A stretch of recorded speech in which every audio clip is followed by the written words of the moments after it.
What's up, everybody out there in the world? How you guys doing today? May the 4th be with you. I know we got a lot of Star Wars fans that might be listening.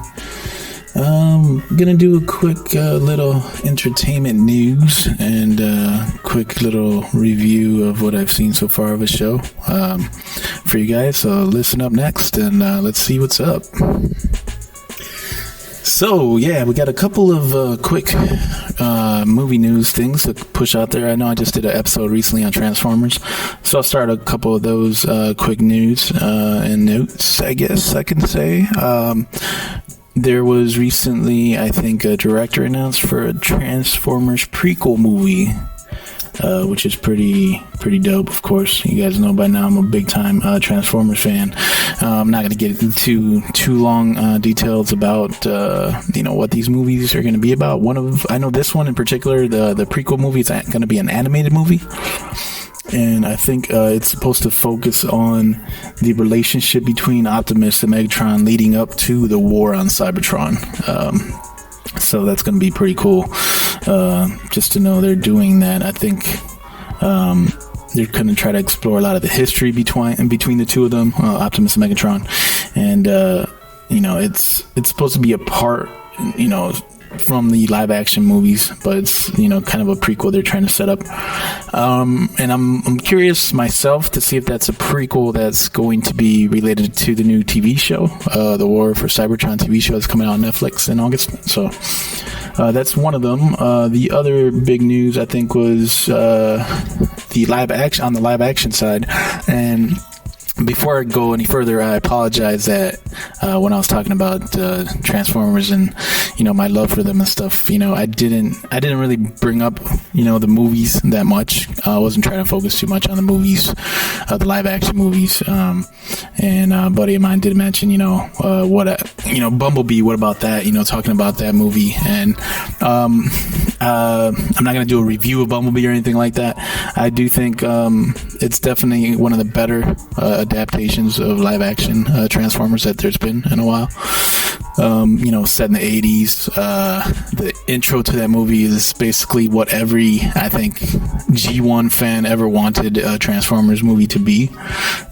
So just to be able to see that and those kind of things, that was done by Travis Knight, I think, that would be awesome to see a whole film like that, because us growing up, that's kind of like what we saw. It wasn't so much focused on the human being side of characters like the Michael Bay films were, but more so the robots themselves and what they did and dealt with on Cybertron. So I thought that was cool in that movie. But getting back to this news, the rumors, there's a lot of rumors about this next live action movie. I think they're saying it's going to be released in June of 2022. And it's going to be, I don't know if it's going to be set in the same universe as Bumblebee. But I know that Bumblebee was kind of like a soft reboot of the live action stuff for them. So there's rumors that one of the live action films is going to be based on Beast Wars, which would be awesome. I think everyone's, like I said, I think in my previous episode, that a lot of people picked up on Beast Wars after Transformers, and that was like the next thing that everyone kind of liked a lot. So if that ends up being the next live action film, I'm all for it. I'm down to check that out for sure. But that's definitely a couple quick tidbits of some movie news related to Transformers specifically. Now I'll get to some other stuff that's out there.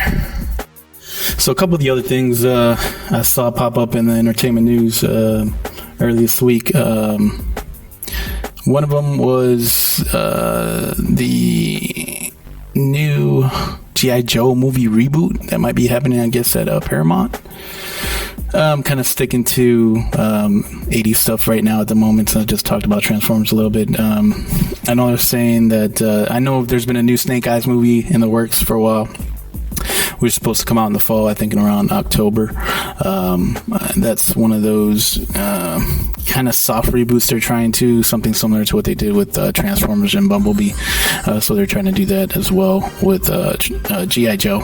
And I think they're going to do a follow-up G.I. Joe movie after that, which is going to go into production and possibly coming out again the same year as the other new Transformers movie, which I think around 2022 is what they're trying to do. So it seems like Hasbro is trying to get some of their properties and get some of those, films out there so they can get their IPs back in the public eye, I guess, try to get their popularity back and try to get some of those things out there in the world. So yeah, another G.I. Joe movie looks like possibly another 2 G.I. Joe movies coming here soon. And then some more news. I think I know there's a new Fast and Furious, I think, coming out this year.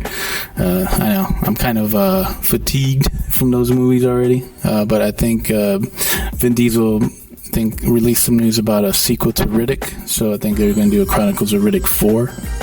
I think that's going to be happening officially, according to him. He said it's going to be more about the Furia planet, where the people like Riddick come from, supposedly. If you're a fan of Pitch Black and the Chronicles of Riddick, those films. The last one was pretty good. I think it was better than the previous one. And it kind of went back to how the original Pitch Black film was. If you're a fan of that horror movie, sci-fi horror, I think that series is pretty cool. They made it into, its own little universe. Vin Diesel, I think, likes it a lot. Him and David Twohy, who was the producer, director, I think. And they, built this universe. So it looks like another one of those might be coming soon. I think Vin Diesel put out their social media. They just finished the script, and that's going to be a go for Chronicles of Riddick 4, I guess. So that's something else to look forward to in the movie news world. So the other news item I want to mention was that I think they're saying season 2 of The Mandalorian is not going to be delayed. Even though, everything that's going on, I don't see how it couldn't be, unless they were done filming ahead of time. But they're saying it's not going to be delayed, and one of the reasons they were saying it might be delayed was because of visual effects. Some of those shots that I guess in season 1 there was like more than 4,000 little different visual effects, which is crazy for a TV show, I'm sure. But when it's Disney, they got the money, so I don't see why they can't do it. But they're saying that won't be the reason season 2 is delayed, so that's just something that's out there too. And I think one of the big, spoilers, 1, 2, 3, is Ahsoka Tano might make an appearance in Mandalorian season 2, which means that she was around during the first trilogy of Star Wars, and since it is May the 4th, cannot not talk about Star Wars. Where was she, man? Why didn't she come out, right? But again, that's probably because that character didn't really get popular until way later in the Clone Wars and part of the prequel trilogy, and the animated one to be specific. That's a really popular character, really popular Jedi, and that's gonna kind of be the question, I guess, for Star Wars fans. We're gonna need some kind of explanation to where she was during the events of, A New Hope, Empire Strikes Back, and Return of the Jedi. So maybe, hopefully, in The Mandalorian, they'll answer those questions, and fans will kind of see what happened. Where did she go, and did she survive post Mandalorian? And then we'll be asking her, why wasn't she in the new sequel trilogy? So, yeah, that's a little bit of Star Wars related news, more related to the TV show. And don't forget that Rise of Skywalker just dropped on Disney Plus, so you guys can see that too. And that's about it for Star Wars. Also, Last Dance had a couple more episodes that just dropped. I'm not really going to go over The Last Dance, do more reviews of them, because it's stuff that one, everyone is probably doing their own reviews on all over YouTube, all over the internet, and it's stuff that's already happened. It's been happened for 20 something years now. So it is, as a fan of the Bulls, it's cool to see that. It's all it's doing really to me is just making me long for those days. And I think once we know what's going to happen with the NBA season, I'll probably do a couple of podcasts related to Chicago Bulls news and, about the changes that have happened with the front office and stuff like that. But I think all the Last Dance is really doing is kind of firing up the fan base to want that again. If you're a fan of the Bulls, we want championships again. We want to feel that, there is a reason to watch this team, and we want to feel like there's a reason to go to the games to see them, So that's about all I'll say in relation to that. And now I'm gonna get to my review for this week. It's a little show that I'm not sure if a lot of people have been watching it or not. It's on Hulu, and I'm gonna be reviewing Wu-Tang and Amercian Saga. So about this show, one thing I wanted to say before I got into the review was there was a scene in it that stuck with me, and it's definitely something you guys should check out. There's a scene towards the end of the first episode, spoilers, where Bobby tells his uncle, he sleeps with the light on because he's afraid of demons in the closet. And I thought it was really profound way or an explanation that he told his nephew about, the difference between the light and the dark, and, just something to make him think. And he said, I think Bobby asked his uncle, if God made light, why does darkness still exist? And his uncle tells him, actually, light is always shining. It's just that we turn ourselves away from it and we end up in the shadows of something that blocks the light. And then sometimes it's our own shadows. He then tells, his nephew Bobby, he's like, look around the room. He said, do you see that bookcase? Do you see the closet? And he turns the light off and tells Bobby, what's also in the dark is also in the light. It's only your perception that changes. He turned the light back on, and then he says, you see, everything is still the same. And then he told his uncle, so the demon in the closet is just my imagination? And his uncle tells him, yep, the largest nation is the imagination. It can be your greatest enemy, but if you can control it and understand how to use it, it becomes your greatest weapon. Bobby tells him, so, you're saying my imagination is like my superpower. And his uncle says, well, that's one way to put it. And I thought that was one of the best explanations of, darkness and light, and it's something that everyone can relate to. So, I'm not trying to get religious or anything, but it's a great explanation for how we are as people, and that coming from a show like this, I was not expecting something so profound to be in there like that. So definitely, let me get into the review here real quick, but I just wanted to share that scene from the show. So a lot of people might not know this about me, but as a child, I would say first preteen, teenager, that's the very first album I ever listened to by myself was Enter the Wu-Tang 36 Chambers. That was my introduction to, I guess, hip-hop that wasn't mainstream hip-hop at the time. My brother had the cassette, and that's what I heard for the first time. So, like, that album to me is a classic album. The songs, if you haven't heard that album, Bring the Ruckus, popular on there, Cream, Protect Your Neck, Method Man. Can it be all so simple? Like, these are classic hip-hop tracks now, but back then when I was a kid and I was listening to that for the first time, I was like, wow, this is mad different. This isn't, West Coast Dr. Dre, Snoop Dogg. This is East Coast, hip-hop, Wu-Tang, basically.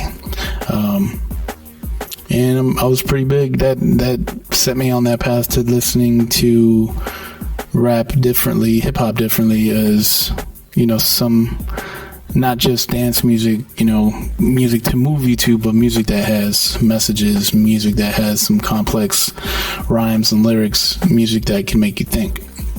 And that's kind of put me on that path. So in saying that, I'm gonna talk about this show that came out last year, I think in September 2019.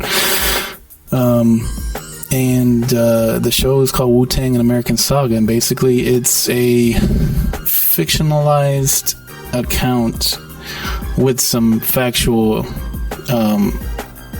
moments in it of how the group got together and how Wu-Tang came to be. If you haven't seen it, I'm going to give you the warning I like to give. Spoilers. 1, 2, 3, 4, 5. If you haven't seen the show, it's pretty dope. It's been out since September on Hulu. I think it's got 10 episodes. It follows closely Bobby Diggs. Everybody knows Bobby Diggs as the RZA from the Wu-Tang Clan. Quick rundown of the Wu-Tang Clan members. There's 9 original members. I think it was RZA, GZA, Ghostface, Killa, Raekwon, U-God, Master Killa, Inspector Deck, Method Man, and Old Dirty Bastard.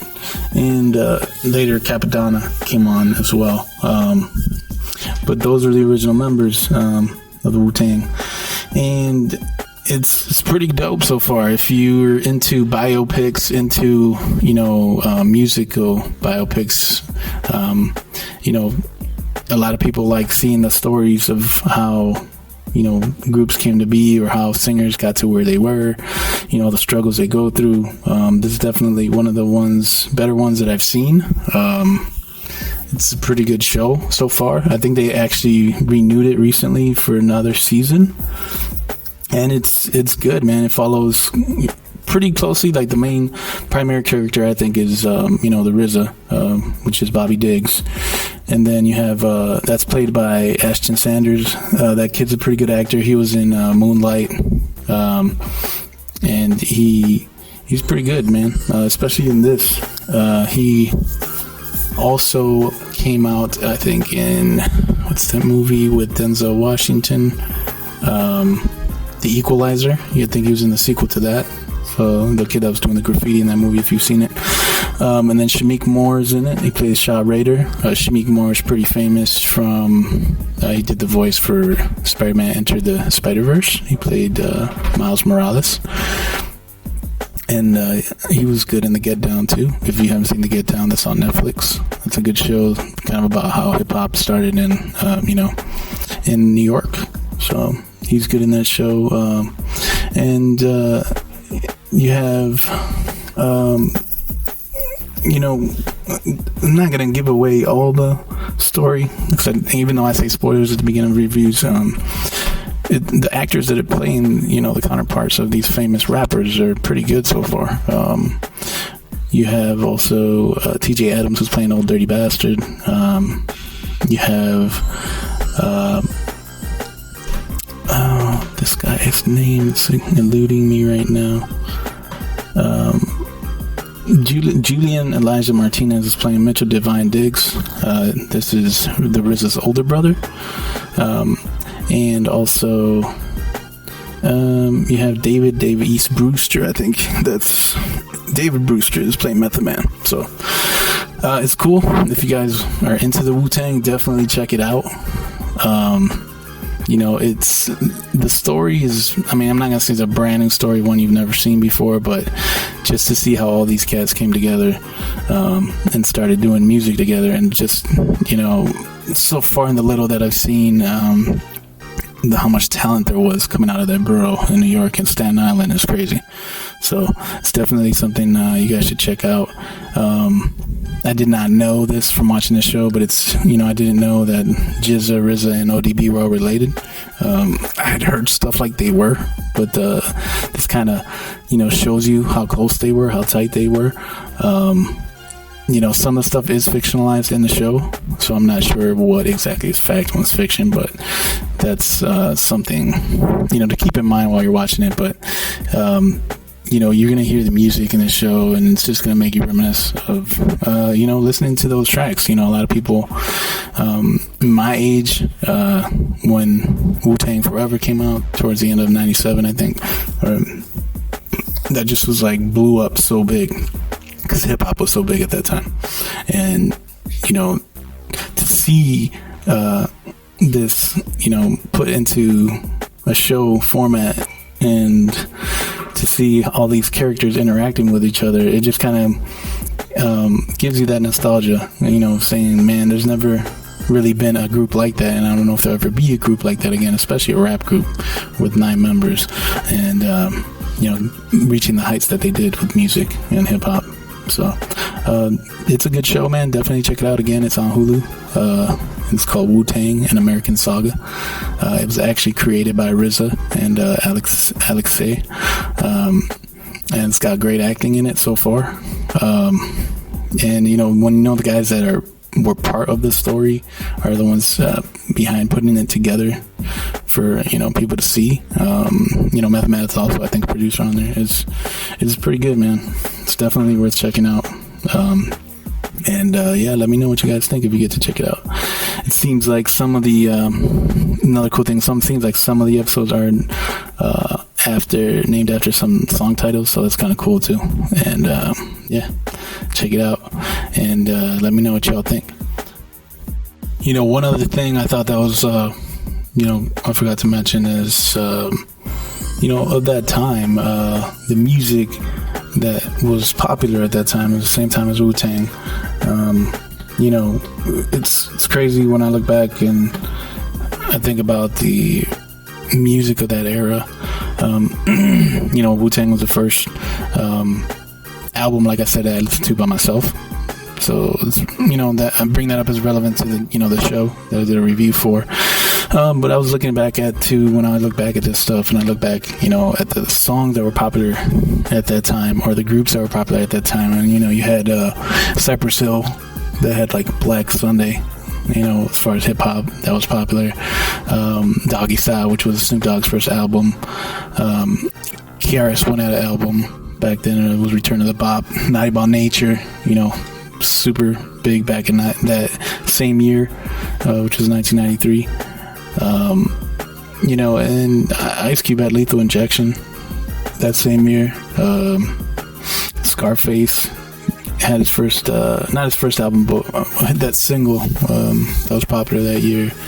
Ghetto Boys. A lot of the groups at that time. Eazy-E, came back with that album.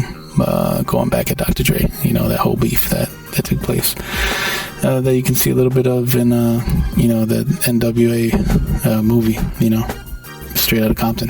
So it's pretty cool when I look back and think about the music of that era, and to know that was the first one that hit for me at that time, and probably turned me into a hip-hop head more than anything after that for a while. So that's about it for the wrap-up on Wu-Tang and American Saga. And again, I always say, thank you guys for listening. Got any questions, any comments, shoot me an email, drop me a message there, and talk to you guys later.